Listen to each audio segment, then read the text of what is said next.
Hey there, it's Celeste again from Atlanta. Hey, for those of you who are paying attention to what I'm wearing, which I don't know why you would, yes, it's the same thing, but I'm doing lots of videos the same day.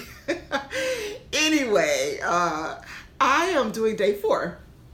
I had been doing some of the mirror exercises before, but I again am rebooting, starting all over, and so I did it again today. And what I did not do before was to report out or to share with you 4 of the revelations, things that I realized about myself after doing the exercise, and I wanted to share a couple ideas with you right now.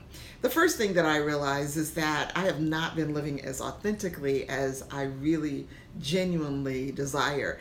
And I have for a long time. Years ago, I had a radio show called Focus on Women. It was a nationally syndicated radio show. And I would interview people, or I just do some great information I'd share with people. One of the people I interviewed was an aunt of a dear friend of mine, her aunt, Mary D. out of Chicago. Phenomenal woman, just a great woman. But one of the things that's relevant to this exercise is that I remember when we first started the interview, she said, "You can ask me anything. There's no boundaries." You know, sometimes when you have a show and you're interviewing people, they have limitations on what you can ask and they want the questions in advance, etc.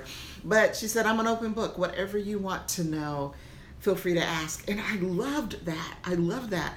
And I've treasured that. So that was a planting of a seed about authenticity that I know is powerful. And also a second piece that goes along with that, I remember when I absolutely first started speaking, I've been working with Les Brown, traveling with him for a few years. And this first big event I did out of New York, it was to lots of speakers, and I was on the platform, and it's a long story behind it, but the bottom line that I want to share that's relevant here is what I shared with those speakers is that if you really want to make an impact, one that's life-changing, because people would walk up to Les. I used to travel with him on the road, and they'd say, "You changed my life." And I'm saying, change your life? You know, what did he say that did that? But I think it's the fact that he was willing to be vulnerable. I'd say that to speakers, you've got to be willing to be vulnerable. And I shared the story about the woman in the Bible, Esther, which at that time, I couldn't remember her name, which is really an interesting thing too, because I'm on the platform and I'm sharing with them and I'm saying, you know, you need to be vulnerable. And there's this woman in the Bible and I can't think of her name. And someone from the audience, because I was so genuine, I think, they said, "Esther." I said, "Yeah, that's it," right? But you know, ultimately, if you know that story, she decided to go to see the king. She said, "If I perish, I perish, but I'm going to see the king." She was willing to put herself on the line. And that's what I think this authenticity lesson is all about. So that was one thing that I realized, and it reminded me that it's been with me in the back of my mind, but I haven't been living up to that. So I have committed, the 4th one, to do so going forward. Very briefly, the next few were what did I say? The book. There's a book that I've written several books, 7 actually, but the book that I have not written is one that's been planted in me years ago.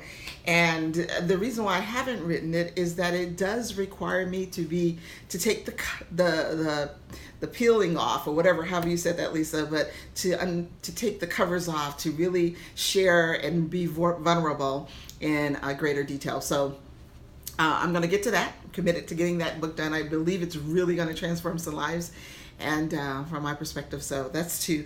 And then the other part, there's 2 of them that's really great. I realize I'm really a kind person. I'm a loving person. I'm someone that chooses to love even those people who are not so kind to me. And when I think about that, my life, I tend to do that. And that's a wonderful thing. And I appreciate that about myself.